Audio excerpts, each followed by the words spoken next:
El viento aquí no silba. Grita. Estamos en el Macrán, el antiguo desierto de Gedrosia. Un infierno geográfico que se traga mapas y ejércitos por igual. Lo que ves no es solo arena, es la escena de un crimen. Pero no busques un arma homicida. No hay flechas persas ni lanzas indias. Aquí, en este silencio ensordecedor, es donde realmente terminó la conquista. La historia oficial nos dice que el imperio de Alejandro Magno cayó tras su muerte en Babilonia. Es una simplificación cómoda. La autopsia forense de este colapso revela que la muerte ocurrió meses antes, aquí, bajo este sol implacable. Vemos una línea logística estirada más allá de la física. Una arteria que, al tensarse demasiado, no sangró. Simplemente se secó. No fue una invasión lo que destruyó al gigante. Fue una implosión. La máquina de guerra más perfecta de la antigüedad se quedó sin combustible humano, y cuando la línea se rompió, lo que siguió no fue gloria. Fue una devastación silenciosa de hambre y sed que presagió el vacío final. Si te perdiste la primera parte, esto es lo único que necesitas saber. En el río Éfasis, el ejército macedonio alcanzó su límite biológico y dijo no más. La máquina se detuvo. Pero el verdadero terror no es detenerse. Es regresar. En la parte 1 vimos la máquina empujar hasta el límite. Aquí vemos lo que pasa cuando una máquina así tiene que volver. Dijeron no en el Éfasis, y Alejandro eligió que el regreso fuera el castigo de la geografía. Vamos a los números, porque la logística es la única verdad en la guerra.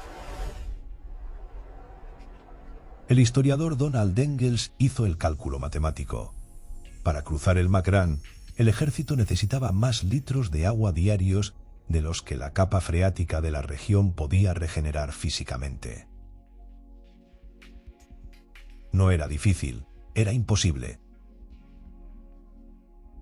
Alejandro apostó a que su flota, comandada por Nearco, le llevaría suministros por la costa. Pero Estrabón nos da el dato frío que Arriano intenta envolver con retórica heroica. Los monzones soplaron en contra. La flota nunca llegó. Imagine decenas de miles de personas y animales dándose cuenta de que están atrapados. Arriano, nuestra fuente principal, describe una escena dantesca: la quema del bagaje. El oro de la India, las sedas, los trofeos, todo ardió. ¿Por qué? Porque el oro pesa. Y en el desierto, cada gramo que no sea agua es muerte. El ejército tuvo que quemar su propia gloria para intentar salvar su vida. Se estima que la gran mayoría de los no combatientes, mujeres, hijos, comerciantes que seguían al campamento, perecieron aquí. No hay cifras exactas, pero el silencio demográfico es ensordecedor.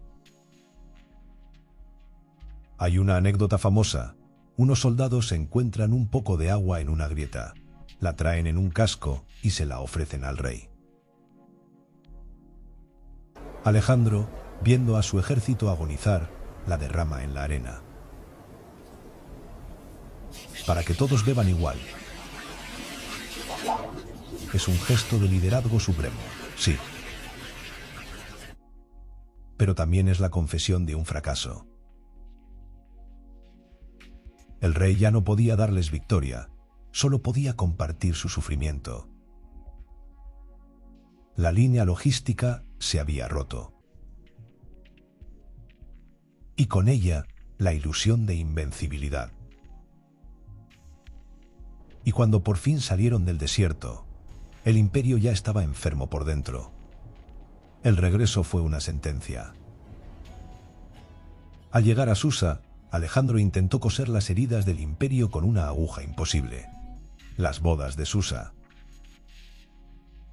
10.000 soldados macedonios casados por decreto con mujeres persas.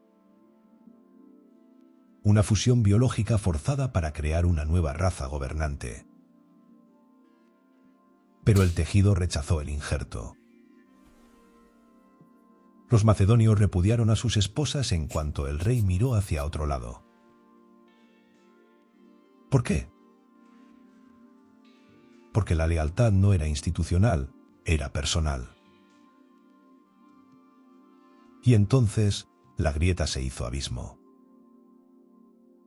Hefestión, el otro yo del rey, muere. Alejandro no solo llora, se desmorona.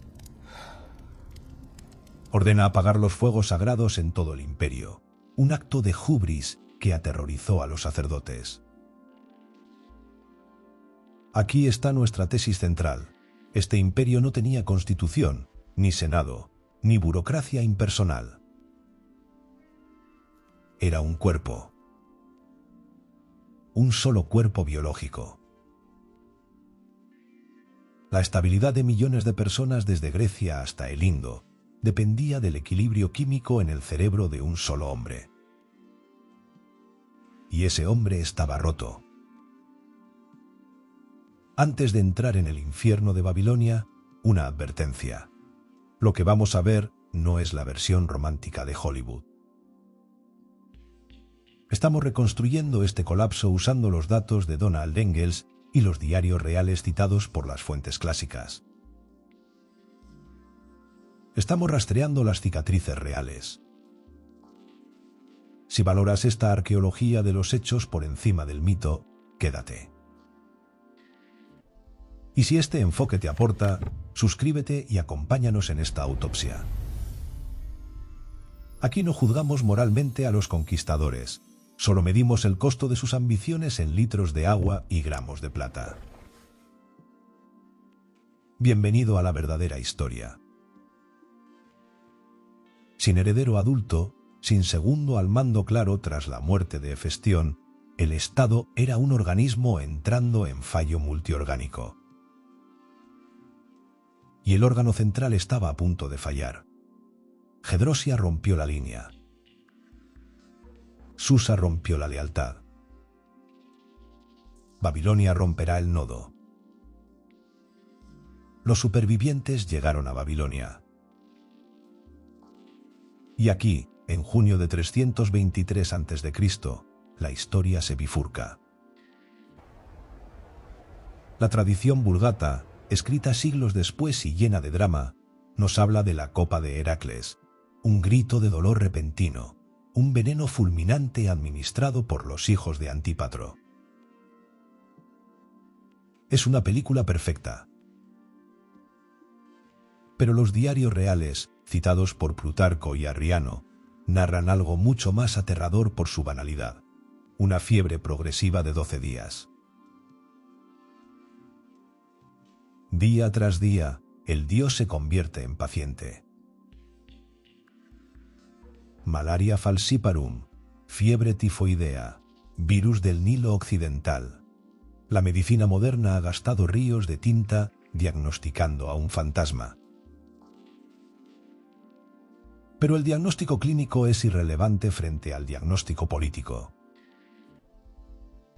Lo que los diarios registran con precisión escalofriante es la pérdida de la voz. Hacia el final, Alejandro no puede hablar. Solo hace gestos con los ojos a los soldados que desfilan, llorando frente a su lecho. Esta afasia es la muerte real del imperio. Sin voz no hay voluntad del rey. Sin voluntad no hay ley. El sistema operativo del Estado se colgó. No hubo testamento claro, solo una leyenda susurrada: al más fuerte. O quizás dijo a Crátero. Esa ambigüedad fonética, producto de una garganta cerrada por la fiebre, fue la sentencia de muerte para la unidad. Cuando el corazón dejó de latir, el vacío de poder fue brutal y absoluto. El rey ha muerto. ¡Viva la guerra! Mientras en Babilonia los generales hambrientos de poder se repartían el mapa sobre un cuerpo aún tibio, Ptolomeo, el más pragmático de todos, entendió la nueva regla: la legitimidad ya no es abstracta, es un objeto físico. Quien tenga el cuerpo de Alejandro tiene el título de propiedad del imperio. Diodoro Sículo nos describe la construcción de un carruaje fúnebre tan opulento que parece fantasía. Techo de oro, columnas jónicas, cuadros históricos, suspensión para amortiguar los baches. El plan oficial, defendido por Pérdicas, era llevar el cuerpo a Macedonia para enterrarlo con sus ancestros. Pero Ptolomeo tenía otros planes. En un golpe maestro de geopolítica funeraria, interceptó la comitiva en Siria. Juntó y secuestró el cuerpo, desviándolo hacia Egipto. No fue un acto de devoción, fue un robo de Estado. Al llevar el cuerpo a Memphis y luego a Alejandría, Ptolomeo sentó las bases de su futura dinastía independiente. El cuerpo de Alejandro se convirtió en un talismán político, un rehén embalsamado en miel que garantizaba que Egipto sería el centro de gravedad del mundo helenístico, y no Macedonia. Este evento marca el punto de no retorno.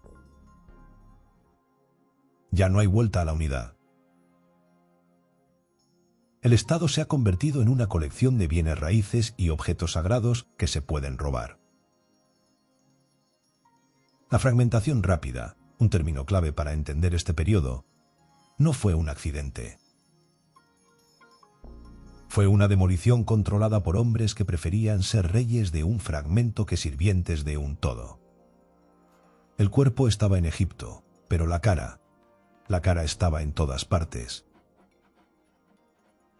Lisímaco, rey de Tracia, y luego los demás diádocos, comenzaron a acuñar estas monedas. Mírala bien. Es un tetradracma de plata. El perfil es Alejandro, pero no el hombre que murió de fiebre. Tiene los cuernos de Amón. Es Alejandro Dios. En vida, Alejandro jamás puso su propia cara en las monedas. Usaba a Heracles. Era un tabú. Pero en la muerte, su rostro se convirtió en la marca corporativa más poderosa del mundo antiguo. Es la ironía suprema de este colapso. Estos generales usaron la imagen divinizada del hombre al que no pudieron salvar para pagar a los mercenarios que usarían para despedazarse entre ellos. La imitatio Alexandri, la imitación de Alejandro, se convirtió en la única fuente de legitimidad. Se peinaban como él, inclinaban el cuello como él, acuñaban su cara. Pero ninguno tenía su visión. Eran administradores del caos usando la máscara de un visionario. Esto nos lleva a una pregunta incómoda. ¿Qué es realmente un legado? ¿Es la intención original del fundador? ¿O es cómo sus sucesores usan su imagen para justificar sus propias guerras? Alejandro quería fusionar Oriente y Occidente. Sus sucesores usaron su cara para crear fronteras fortificadas. Si crees que la historia la escriben los vencedores, aquí tienes la prueba de que a veces los vencedores simplemente roban la marca del muerto. Déjame tu opinión en los comentarios. ¿Fue Ptolomeo un genio pragmático o un traidor al sueño de Alejandro? La economía de la guerra civil se alimentó de esta plata. La fragmentación fue rápida, sí, pero el sistema monetario unificado paradójicamente se mantuvo. El imperio político murió en 323, pero el imperio del rostro, esa cara en la moneda, gobernó el comercio durante siglos, mucho después de que los reinos de los diádocos se hubieran convertido en polvo. Los pactos posteriores, como el de Triparadiso, solo fueron la formalización notarial del desmembramiento. No hubo sucesión, hubo disolución. Aquí cerramos el expediente y respondemos a la pregunta de nuestra saga. ¿Por qué se fragmentó el gigante? No fue por un enemigo externo. Roma aún era una aldea. Cartago miraba al mar. El gigante cayó porque tenía pies de barro y sed. Quedrosia rompió la línea logística, demostrando que el rey podía fallar. Babilonia rompió el nodo central, demostrando que el rey podía morir.